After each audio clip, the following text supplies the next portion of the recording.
Hello everyone, my name is Kaizak Fergawan and my class is Management 23D and my NPM is 2341183.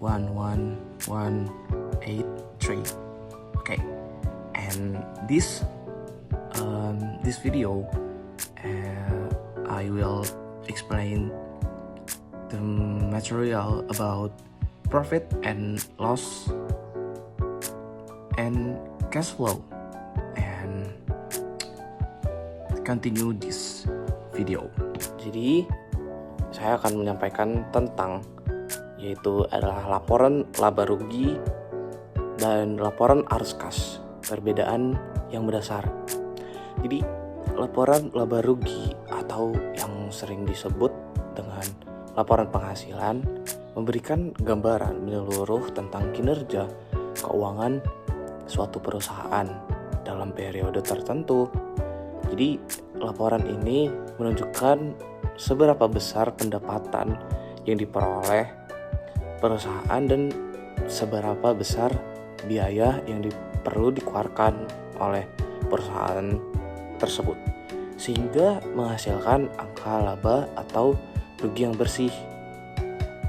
Dan laporan arus kas di sisi lain lebih fokus pada pergerakan uang tunai, kas, masuk dan keluar dari perusahaan. Jadi laporan ini itu mengklasifikasikan arus kas menjadi 3 aktivitas utama. 3 aktivitas utama itu apa saja? Yang pertama adalah aktivitas operasi.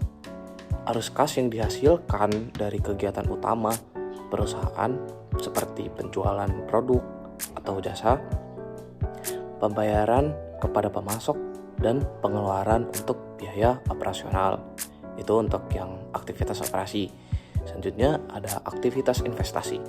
Arus kas yang terkait dengan investasi seperti pembelian atau penjualan aset tetap ya seperti bangunan, mesin, aset yang tidak berjalan, serta investasi pada perusahaan lain.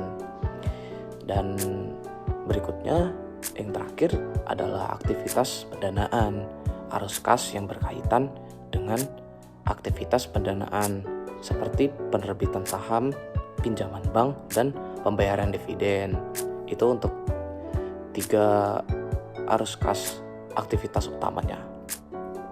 Selanjutnya, mengapa kedua laporan ini itu penting? Jadi laba itu tidak selalu sama dengan kas itu loh. Sebuah perusahaan bisa saja mencatatkan laba yang tinggi, tetapi jika banyak pendapatan yang belum diterima secara tunai atau banyak utang yang harus dibayar, maka arus kasnya bisa negatif. Gitu. Dan selanjutnya adalah gambaran yang lebih lengkap dengan menganalisis kedua laporan ini secara bersama-sama. Kita bisa mendapatkan gambaran yang lebih komprehensif tentang kesehatan keuangan suatu perusahaan. Oke, selanjutnya adalah contoh sederhana. Misalnya kita nih mempunyai sebuah toko kelontong mencatat laba yang tinggi dalam setahun.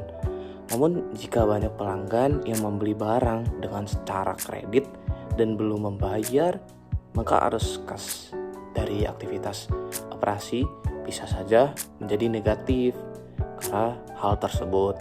Ini berarti meskipun toko tersebut menguntungkan, tetapi mungkin mengalami kesulitan dalam membayar tagihan atau membeli persediaan baru.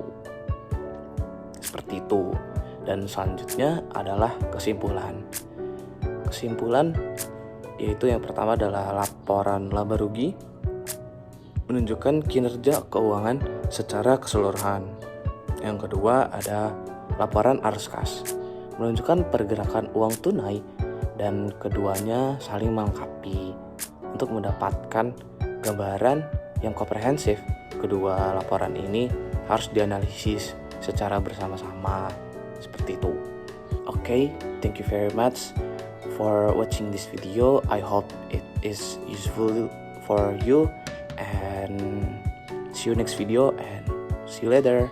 Bye.